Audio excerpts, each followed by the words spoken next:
Iniciamos a apresentação de mais um trabalho técnico escolhido no 5º concurso de monografias da Federação Nacional do Fisco Estadual e Distrital. Para secretariar os trabalhos, convidamos o senhor Wesley Nascimento de Souza, primeiro secretário do Sindifisco do Estado de Goiás. Convidamos também para compor a mesa a senhora Gabriela Vitorino de Souza, delegada regional do Sindifisco de Goiás. Também convidamos o senhor Jocely Roberto Gomes Pereira, delegado sindical do SINDAT em Campo Grande. Convidamos também nosso amigo Lúcio Roberto Medeiros Pereira, diretor de Políticas e Ações Sociais da FENAFISCO.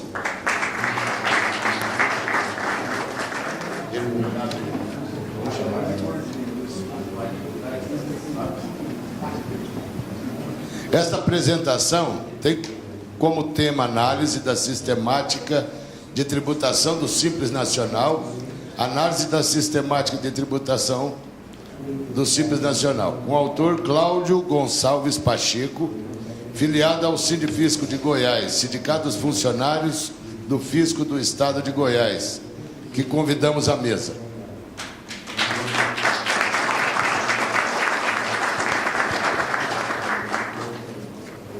Nosso colega Cláudio Gonçalves Pacheco é auditor fiscal da Receita Estadual, da Secretaria de Estado de Fazenda do Estado de Goiás, instrutor do Banco de Talentos, Secretaria de Ciência e Tecnologia do Estado de Goiás e professor de Direito Constitucional e Teoria Geral do Estado da Faculdade do Sudeste Goiano. Desenvolve estudos do Direito Constitucional, Direito Tributário Constitucional e na área de Filosofia da Ciência, Linguagem Científica, Lógica Formal e Linguagem Jurídica, Lógica Deôntica.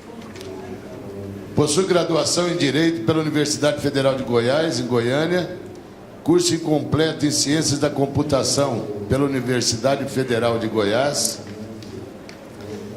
pós-graduação em Direito Constitucional e Direito Administrativo pela PUC de Goiás, mestre em Direito e Políticas Públicas pelo Centro Universitário de Brasília, doutorando em Direito pelo Centro Universitário de Brasília. Informamos que o colega tem 30 minutos para a apresentação do trabalho.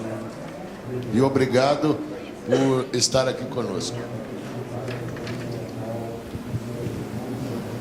Boa tarde à mesa. Boa tarde a todos presentes. Eu vou falar de frente, em pé, porque sentado é mais difícil para mim. Licença.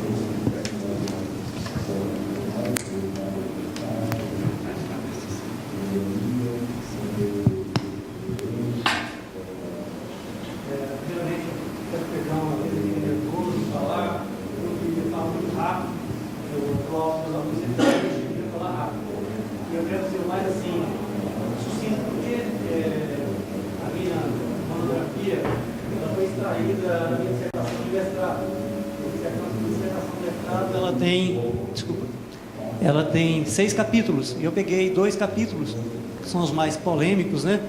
Que eu trouxe para a monografia. E se eu falar rápido, peço aos senhores que tenham um pouquinho de paciência. Vamos lá. Isso. Considerações iniciais, o Simples Nacional, está querendo dizer aí, o Simples Nacional, a Lei Complementar 123, 2006, ela tem o seu sede e substrato constitucional. Ela vem nos artigos 146, inciso 3D, e parágrafo único. Vem assim nos artigos 170, inciso 9 e 179, todos os magno texto. O objetivo dessa monografia e da minha dissertação foi ver o Simples Nacional com a sua instituição, quais são os princípios constitucionais que ele mais afeta, que mais abela, que mais afeta, né, e vulnera a Constituição. Para isso, eu peguei todas as ações durante a feitura da minha monografia, durante a feitura da minha dissertação, quais as ações no controle difuso e no controle concentrado que chegaram no STF. analisei todas as ações e vi quais foram aqueles princípios mais, assim, debatidos e levados ao questionamento acerca do Simples Nacional.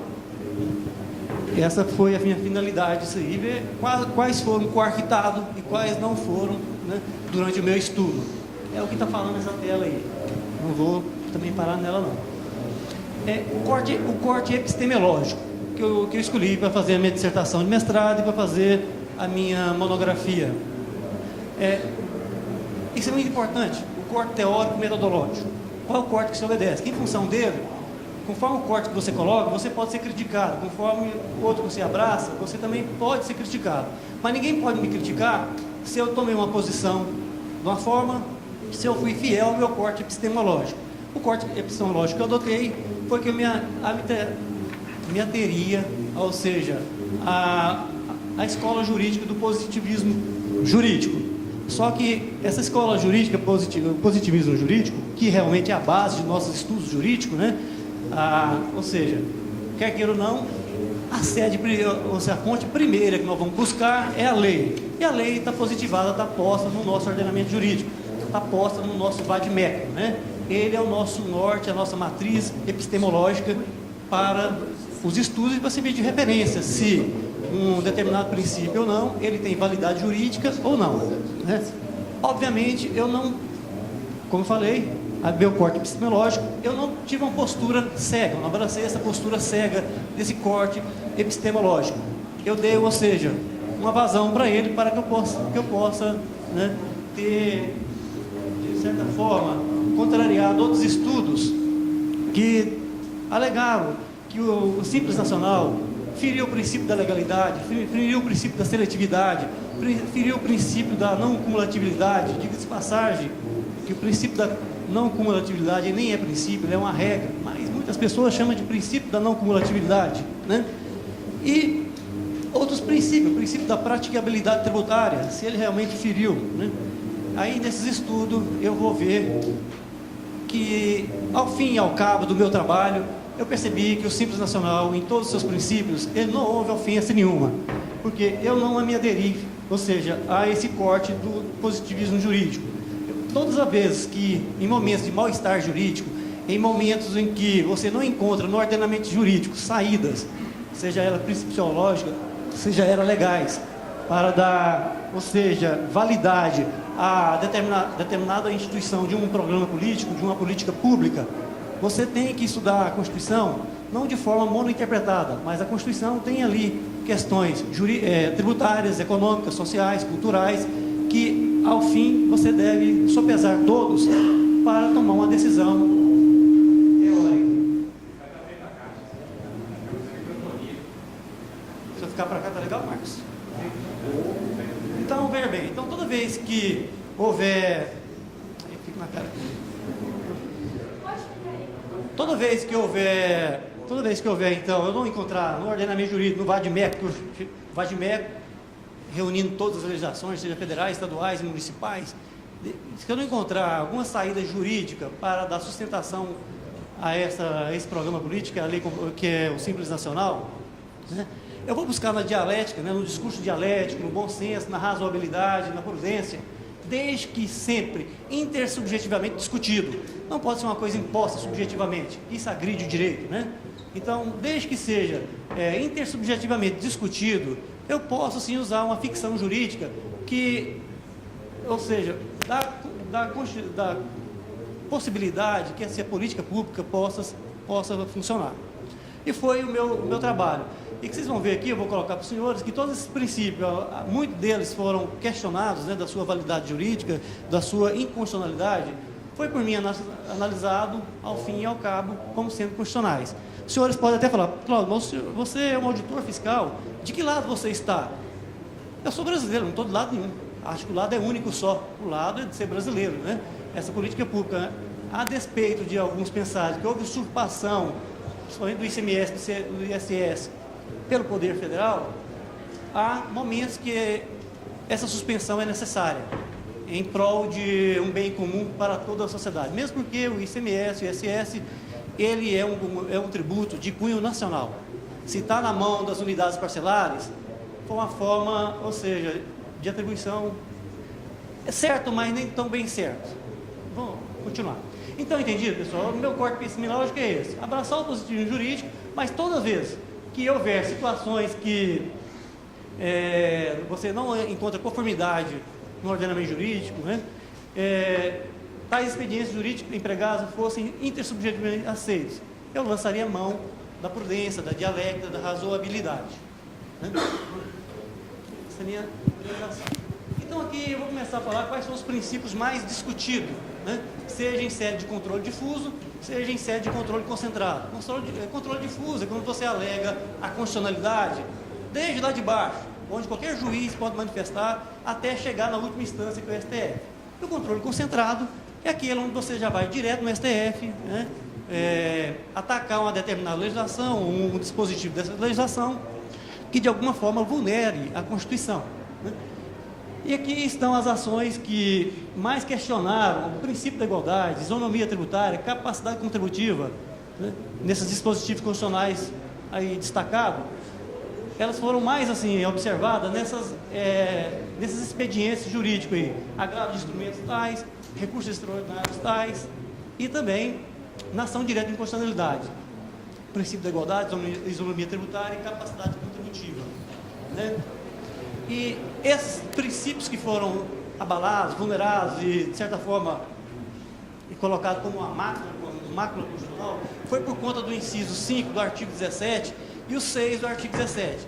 Artigo 5 da 17 da lei complementar fala que as empresas que tivessem débito com a União, com estados, com municípios e com a Previdência Social não poderiam ser optante do Simples Nacional. Acho que ofendeu o princípio da igualdade. O outro foi do inciso 6 do artigo 17, proibindo as empresas que prestassem serviço de pessoas pudessem participar. Ou seja, podem optar pelo Simples Nacional as prestadoras de serviços de transporte intermunicipal e interestadual de carga. As outras não podem fazer opção pelo Simples Nacional. E isso realmente causou uma discussão naquelas ações que eu acabei de colocar na página anterior. Por vulnerar. Mas essa é uma discussão também que foram superadas. Então, veja bem, viola o princípio da igualdade quando o fator de discriminação não guarde qualquer lógica racional que justifique o tratamento diferenciado que se almeja, resvalando-se para o arbítrio quando o legislador adote critérios casuísticos e fisiológicos que desembocam em discriminações gratuitas e artificiais. Como também se pôde inferir do instrumento da regra matriz de incidência tributária, que o Simples Nacional não serviu de tais odiosas discriminações, mas, ao contrário, a maioria dessas espécies obedeceram o princípio da praticabilidade tributária. O princípio da praticabilidade tributária é quando você simplifica o processo de tributação em prol dos contribuintes. É uma questão da substituição tributária. A gente usa demais a substituição tributária no regime normal, no diferencial de alíquota, é o que está mais sendo usado, né? A substituição tributária é um caso emblemático da aplicação do princípio da praticabilidade tributária.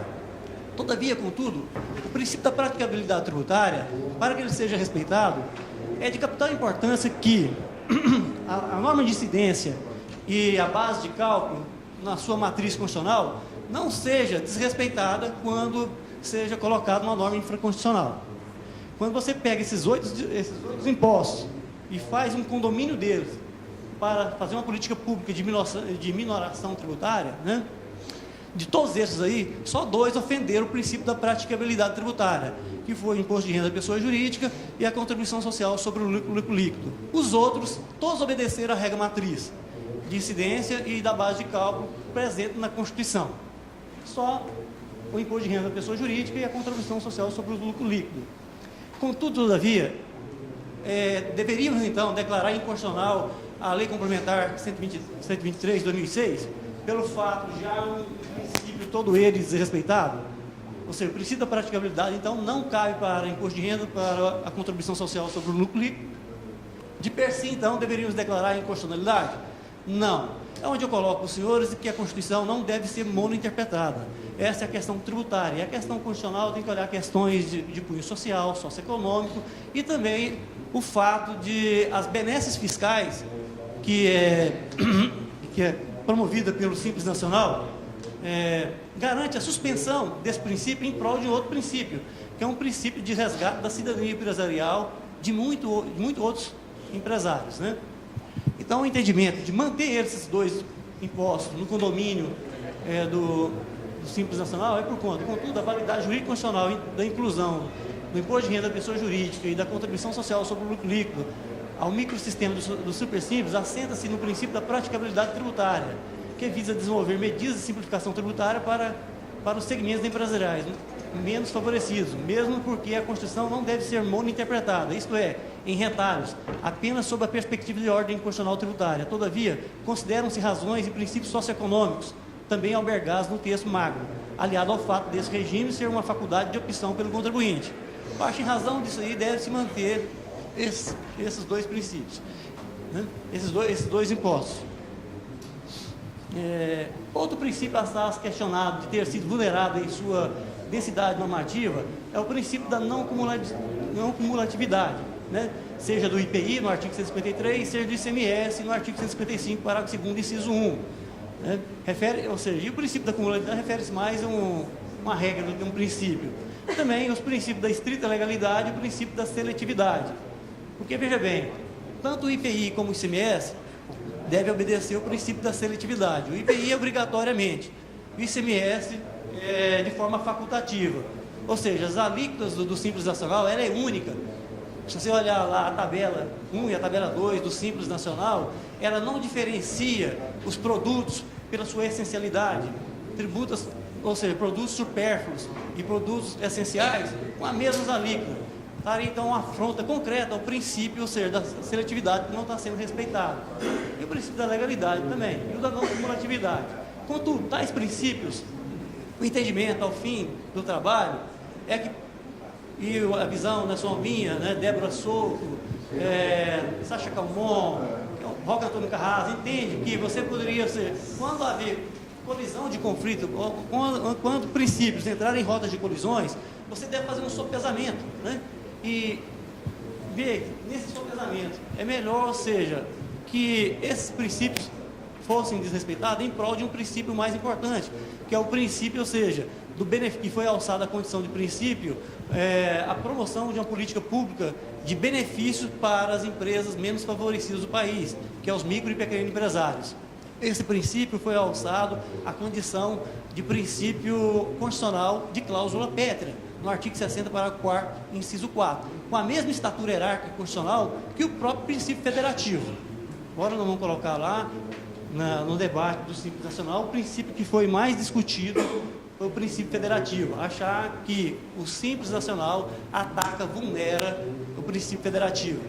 Aí nós vamos discutir quais são as razões que eu encontrei nas ações, na doutrina, na jurisprudência, que fala que esse princípio federativo foi desrespeitado. Mas esses aí, em prol do resgate da cidadania empresarial, que muitas empresas, antes do Simples Nacional, estavam na informalidade, com o Simples Nacional foram formalizadas. E houve um resgate da cidadania empresarial para essas pessoas jurídicas, né? Pessoal, eu quero me ater ao tempo também, eu estou falando um pouco rápido, o tempo é curto, 20 minutos, né? Mas eu quero ver se eu consigo passar. Então, tais ações interpelaram a constitucionalidade dos artigos 13, parágrafo 1º, inciso 12 do IPI, 13 do ICMS e 23, os quais versam sobre a vedação de apropriar de crédito relativo ao IPI e ao ICMS. Obrigado. Bem como impostos que não respeitaram o princípio da seletividade, como eu já falei, né? Aí eu vou e coloco, sopesando tais princípios com os interesses de ordem econômica, como o princípio da praticabilidade tributária, com as benesses advindas do inegável favorecimento fiscal do sistema para os contribuintes optantes e aliados da circunstância do super simples ser opcional para os micro e pequenos empresários, compensa a suspensão de tais direitos em prol de um benefício maior, porque colocando tudo nas bandejas da justiça, baseado nos estudos empreendidos, chegou-se à conclusão que não fere a ordem constitucional a forma como se tributa o IPI e o ICMS no Simples Nacional, né?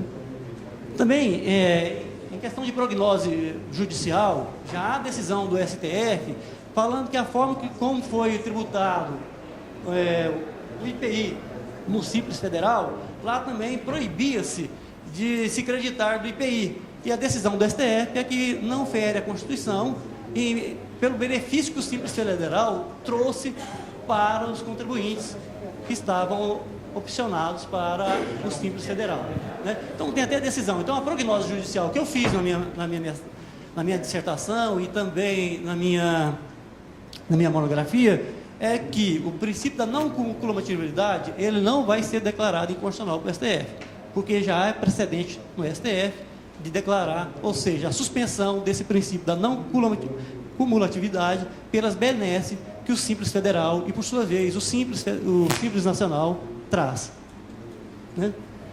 Aí que está. Talvez dos princípios que foram mais questionados, mais discutidos, seja nas dissertações que eu estudei, nas teses de doutorado que eu estudei, foi o princípio federativo. Foi o que mais causou mais polêmica e mais discussão. É isso aí. Aí eu vou trazer rapidamente, em decorrência do... E eles foram questionados mais nessas ações aqui, ó. Na ADI 3.906 do Distrito Federal, ADI 3.903 DF, ADI 4.214. O Sul trabalhou mais com controle por meio do controle difuso. Aqueles que começam lá no Rio Grande do Sul, no Paraná, em Santa Catarina, até chegar no STF, né? Mas o princípio federativo foi mais no controle concentrado. Opa. Aí eu trouxe algumas razões que das dissertações, das teses que eu estudei, onde eles falam que o princípio federativo foi desrespeitado com o Simples Nacional, né? Com a Constituição Simples Nacional em 1º de julho de 2007, né? A lei é de 2006, mas ele foi implementado em 1º de julho de 2007. Adesão obrigatória dos Estados-membros ao Distrito Federal, adesão obrigatória dos Estados-membros ao Distrito Federal e aos municípios, ao microsistema tributário do Simples Nacional. Antes, no Simples Federal, era opcional dos Estados fazerem parte, mas os Estados, para não servir de coartados da sua competência tributária, muitos deles instituíram seu próprio Simples estadual. O Estado de Goiás tinha um deles, todos os estados tinham. Ninguém queria aderir, passar a sua competência legislativa para a União. Todo mundo queria abrir mão disso. Mas com a emenda constitucional que teve, a emenda 42 de 2003, permitiu-se que a lei complementar fizesse isso. Deixar a opção ser obrigatória, ser opcional só para os contribuintes e não para os Estados-membros. Assinala que a União figura no critério pessoal do consequente normativo da regra matriz de incidência tributária como sujeito ativo, o que acarretou a transferência dessa capacidade tributária ativa do imposto como ICMS e ISS. A capacidade tributária, ela pode sim ser transferida para outro ente tributante, o que não pode é a competência de legislar, né? Mas a capacidade pode, mas desde que haja um ato normativo daquele Estado passando essa capacidade, né? O que não foi dado, nenhum Estado foi obrigatório essa adesão. Outro questionamento: os processos relativos às espécies tributárias neles contidas, as quais integram os impostos estaduais e municipais, passaram a ser ajuizados centralizadamente em face da União. Artigo 41 da Lei Complementar. Até mesmo a cobrança dos créditos tributários deles decorrentes. Com a implantação do Super Simples, houve a automática instituição de ISS. O ISS nos municípios ninguém colocava. Agora o ISS no Simples Nacional, ele já é colocado pela União, né? Os incisos 13 e 14 falam das configurações irônicas, as permissões que tem no Simples Nacional para que os Estados tirem determinadas mercadorias do Simples Nacional. Isso aí, se isso for levado a sério, colocar tudo em substituição tributária, é um maluco para o Simples Nacional. Imagina se o Estado, usando o princípio da praticabilidade tributária, e tirar todos, ou seja, as mercadorias, como o Estado de Goiás está fazendo, colocando tudo na substituição tributária. Se colocar na substituição tributária, vai para o regime normal, não fica na sistemática do Simples Nacional. Só que isso aí é uma mera permissão. O mero fato das pessoas políticas citadas de estarem representadas no comitê gestor do Simples Nacional também não suaviza essa usurpação de competência, porque o comitê gestor é um órgão administrativo, não tem capacidade legiferante. O Poder Constituinte originário não deu isso para eles, né? Aqui estão as razões de não ofensa. O ministro Joaquim Barbosa, em seu voto como relator da ADI e tal, né, ele coloca a microempresa e empresa de pequeno porte alçada, ou seja, incentiva a microempresa e empresa de pequeno porte alçada à condição de princípio constitucional. Se é um princípio constitucional, ele está com a mesma estatura hierárquica constitucional do que o princípio federativo. Pois bem, então são dois princípios que se colidem. Na colisão dos dois, então essa colisão é aparente. Uma vez ela sendo aparente, você deve sopesar. O sopesamento que foi feito, no meu entendimento, que a Constituição não deve ser mal interpretada, é que, dadas benesses do Simples Nacional, é plausível, é aceitável juridicamente, não pode ser uma coisa aceitável como? Aceitável juridicamente, provado juridicamente no meu trabalho, que haja, ou seja, uma certa mitigação desse princípio federativo, em prol de um benefício maior, um benefício de maior circulação das mercadorias, maior facilidade, né? Para assegurar o pleno acesso e livre concorrência e a livre iniciativa pelos micros e pequenos empresários. Desculpa, novamente. Admitindo esse argumento verdadeiro, a consequência lógica é constatar que o princípio do Pacto Federativo e o direito de tratamento diferenciado e favorecido para as micros e pequenas empresas encontrar-se-iam no mesmo nível hierárquico normativo constitucional e que o conflito entre ambos é aparente, o que deve ser resolvido por meio de uma interpretação conforme a Constituição para não ferir a integridade do ordenamento jurídico constitucional vigente e assim adequar-se à conjuntura socioeconômica do momento. Ou esperar, ou então, pessoal, se não for feito, vamos esperar então que façam uma revolução para fazer uma nova ordem constitucional, ou então a Assembleia Constituinte fazer uma nova Constituição, que essas demandas da sociedade represada sejam então respeitadas. Eu acho que é pedir um sacrifício muito grande da sociedade, fazer uma nova Constituição para conformar esses problemas sociais que estão aí batendo nas nossas portas, né? Mesmo porque o ICMS, eu sempre falo, ele é um tributo de cunho eminentemente nacional, e a intervenção da União legislativamente é comum no nosso trabalho, na legislação do ICMS, né? Então, ou tomando um caminho não tão drástico e árduo como esse, né, admitir que as cláusulas pedra possam ser mitigadas ao seu alcance eficacial, no sentido de ser compatibilizadas e consertadas com todo o corpo constitucional e, caso seja preciso, possam ser interpretadas ou reformadas com vista a atender às vicissitudes sociopolíticas e econômicas agudas, né? A conformação federativa do Estado brasileiro não consiste em algo pronto, definitivo e acabado, mas sujeito a adaptações sociopolíticas e econômicas, sem, contudo, desfigurar a sua essência federativa. Por isso, pessoal, vamos ver outra aqui. Na Constituição prevê isso aí. O que eu quero dizer... outra coisa bem interessante que eu coloquei, dessas ações estudadas, de todas as ações estudadas no Simples Nacional, nenhuma foi proposta pelo governador de Estado, nenhuma foi proposta pela Assembleia Legislativa dos Estados, nenhuma foi proposta por prefeitos, são as pessoas legitimadas para entrar com ação direta de inconstitucionalidade, ação declaratória de constitucionalidade, nenhuma foi proposta por ele.